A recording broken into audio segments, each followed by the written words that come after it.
বৃষ্টির দেখা নেই, মাঠেই পড়ছে পাট গাছ।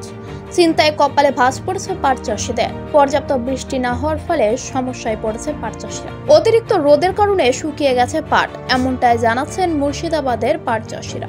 জল নেই ডোবা পুকুরগুলিতে, তাই পাট নিয়ে বেজায় সমস্যায় পড়তে হচ্ছে কৃষকদের। বছরভর এই পাটের উপরেই আশায় থাকেন চাষিরা। সারা বছরের ঋণ শোধ থেকে বাড়ি বানানো, মেয়ের বিয়ে হোক, একটু স্বাদ আহ্লাদ, সবকিছুই করার জন্য অত্যন্ত লাভদায়ক এক পাট চাষ করেন মুর্শিদাবাদের কৃষকেরা। কিন্তু এবার বৃষ্টি না হওয়ায় পাট নিয়ে বেজায় সমস্যায় তারা। এই অবস্থা কাটিয়ে উঠতে সরকারি সাহায্যের জন্য আবেদন জানিয়েছেন কৃষকরা। ঋণে জমি নিয়ে আবাদ করা হচ্ছে, কাউরি 2-1 বিঘা আছে। পাটটা আমাদের এভাবে নষ্ট হওয়ার দুটো কারণ। 1 নম্বর কারণ হচ্ছে বৃষ্টি না থাকা।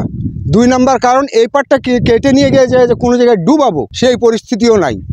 হয় নিজের জমিতে পুকুর করতে হবে, তো 400 টাকার নিচে একটা লেবার হবে না, লেবারের খরচও দেওয়া যাবে না। পাট জমিতে চোখের সামনে শুকাচ্ছে, কিন্তু আমাদের কিছু করার নাই। 2 মাস ধরে জল নাই, খরা চলছে, নদীতে পানি নাই যে জাগ দেবে, আর জাগ দেওয়ার জায়গা নাই। ঋণ ভুই ভাগা, সব ভাগের ফসলের টাকা দেওয়া যাবে না, ভাগার ওকে টাকা দেওয়া যাবে না, অনেক অসুবিধা। এখন তো সবই লস। এই আবার যদি বৃষ্টি হয়, কোনো আর ফসল বনে ওই যে কি আর তোলা যাবে? এই সালে তো পানি নাই, আর 100 টাকা লিটার কেরোসিন, ডিজেল, মেশিনও চালাইতে পারাইছে না। তাবৎ পাট শুকিয়ে কাটাও যাচ্ছে না, মুনিশের খরচ, খুব অসুবিধে। আমার 7 বিঘে হয়েছে, এইভাবেই পড়ে আছে মাঠে। কিভাবে করবো? বলে যে বিষ খেয়ে মরি। অসুবিধা কিরকম আর ভুলার মতন না, বুঝতে পারবো না।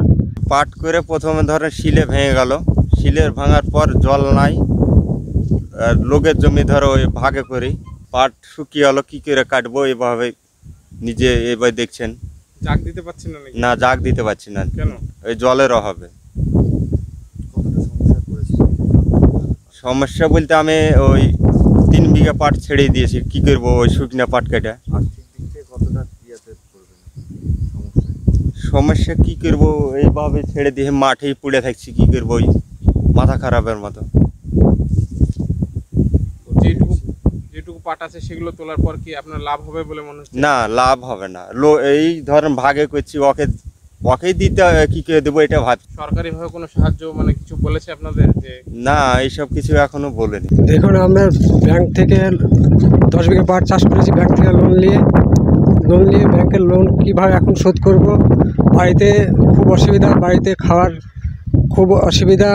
লোন শোধ করব না, বাড়িতে পেটে খাবো, এই নিয়ে খুব অসুবিধা আছে। বাড়িতে সংসারেও খুব মানে অশান্তি, সুখ নেই, টাকা পয়সা নেই। এই লোন শোধ করব না কি করব, এই চরম আমরা দুর্ভোগে এখন ভুগছি। জলেরও ব্যবস্থা নেই, সেচেরও ব্যবস্থা নেই। 105 টাকা কেরোসিন লিটার তেল পুড়িয়ে, এখন তেল কিনবো না মুনিশ খরচ দেবো, কী করবো মাথায় কোনো মানে কাজই করছে না। Bureau report, NBTV।